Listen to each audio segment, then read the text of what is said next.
വിദ്യാർത്ഥികളെ കൊണ്ട് പാദപൂജ. പെരിന്തൽമണ്ണ വള്ളുവനാട് സ്കൂളിലേക്ക് ഡിവൈഎഫ്ഐയുടെ മാർച്ച്.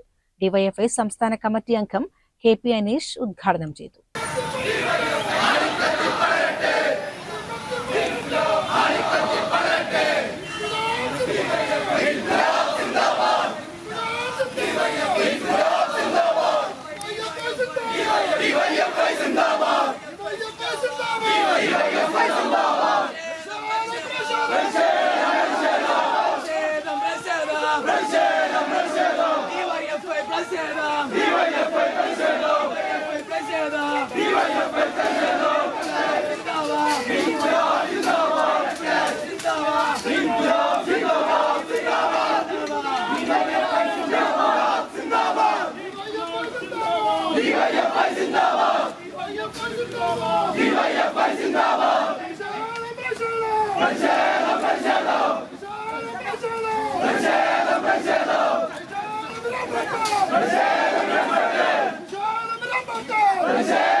പെരിന്തൽമണ്ണ പാതായ്ക്കര വിദ്യാഭവൻ സ്കൂളിൽ വിദ്യാർത്ഥികളെ കൊണ്ട് അധ്യാപകരുടെ കാൽ കഴുകിച്ച സംഭവത്തിൽ പ്രതിഷേധിച്ചാണ് ഡിവൈഎഫ്ഐ പെരിന്തൽമണ്ണ ബ്ലോക്ക് കമ്മിറ്റിയുടെ നേതൃത്വത്തിൽ പ്രതിഷേധ മാർച്ച് സംഘടിപ്പിച്ചത്.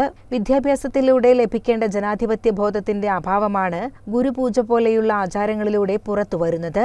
വിദ്യാർത്ഥികളിൽ ശാസ്ത്രബോധവും അറിവും വളർത്തേണ്ട സ്കൂളുകൾ ജീർണമായ വ്യവസ്ഥിതിയിലേക്കും അടിമത്വത്തിലേക്കും നയിക്കുന്ന പരിപാടികൾ സംഘടിപ്പിക്കുന്നത് വിദ്യാഭ്യാസത്തിന്റെ വിമോചന മൂല്യം ഇല്ലാതാക്കാനാണ് എന്നും അവർണർക്ക് അക്ഷരം നിഷേധിച്ച സവർണാധിപത്യത്തിനെതിരെ പോരാടി നേടിയ വിദ്യാഭ്യാസ അവകാശത്തെ ഒരാളുടെയും കാൽപാദങ്ങളിൽ സമർപ്പിക്കരുതെന്ന മനുഷ്യാവകാശ പാഠമാണ് കുട്ടികൾ പഠിക്കേണ്ടത് എന്നും ഡിവൈഎഫ്ഐ നേതാക്കൾ പറഞ്ഞു.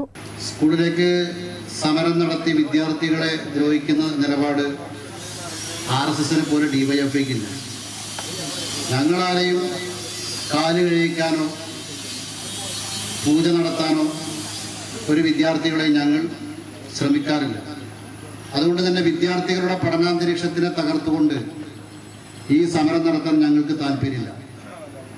പക്ഷേ ഈ സമരത്തിന്റെ ഒരു ഗുണമെന്തെന്ന് വെച്ചാൽ ഇത് കേൾക്കാൻ വേണ്ടി കുറെ RSSകാർ ചിലപ്പോൾ അധ്യാപകരായിരിക്കാം, ചിലപ്പോൾ രക്ഷിതാക്കളായിരിക്കാം, ചിലപ്പോൾ സ്വയം സേവകരൊക്കെ ആയി മാറിയിരിക്കാം.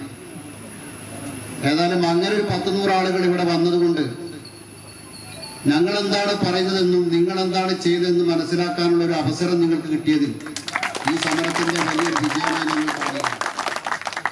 ഞങ്ങൾ ഈ സമരം വളരെ കുറച്ച് ആളുകളെ മാത്രം സംഘടിപ്പിച്ച് ഈ വിഷയം പ്രതിപാദിക്കാൻ വേണ്ടി മാത്രമാണ് ഉദ്ദേശിക്കുന്നത്.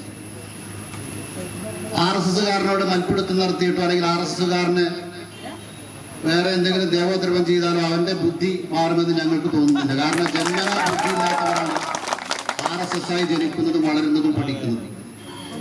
നമ്മുടെ നാട് പണ്ട് ഇങ്ങനെ തന്നെ ആയിരുന്നു, തർക്കമില്ല. കേരളം ഭ്രാന്താലയമാണെന്ന് പറയുന്നത് വിവേകാനന്ദനാണ്. ആ വിവേകാനന്ദനെ ഇപ്പോ RSSനെ നേതാവായി ചിത്രീകരിക്കാനൊക്കെ RSS ശ്രമിക്കുന്നുണ്ട്. അങ്ങനെയെങ്കിൽ ആ കേരളം ഇങ്ങനെ മാറിയത് ഇവിടെ നേരത്തെ സൂചിപ്പിച്ച അയ്യങ്കാളിയുടെയും ശ്രീനാരായണ ഗുരു ഉൾപ്പെടെയുള്ള കേരളത്തിന്റെ നവോത്ഥാന നായകന്മാരുടെ പോരാട്ടത്തിന്റെ ഭാഗമായിട്ടാണ്.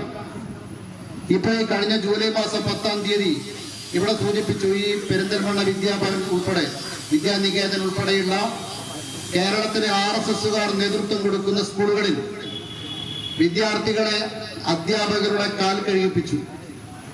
ഇത്തരം പരിപാടികൾ വിദ്യാഭ്യാസ സ്ഥാപനങ്ങളിൽ അനുവദിക്കരുതെന്നും ഈ പരിപാടി സംഘടിപ്പിച്ച മുഴുവൻ ആളുകൾക്കെതിരെയും കർശനമായ നിയമ അച്ചടക്ക നടപടികൾ സ്വീകരിക്കണമെന്നും ഡിവൈഎഫ്ഐ മാർച്ചിൽ ആവശ്യപ്പെട്ടു. Block secretary E. ഷിജിൽ സ്വാഗതവും ബ്ലോക്ക് പ്രസിഡന്റ് എം ഷാഹിദ് അധ്യക്ഷതയും വഹിച്ചു. ജില്ലാ കമ്മിറ്റി അംഗം കെ ഹരിമോൻ നന്ദിയും പറഞ്ഞു. CCN പെരിന്തൽമണ്ണ.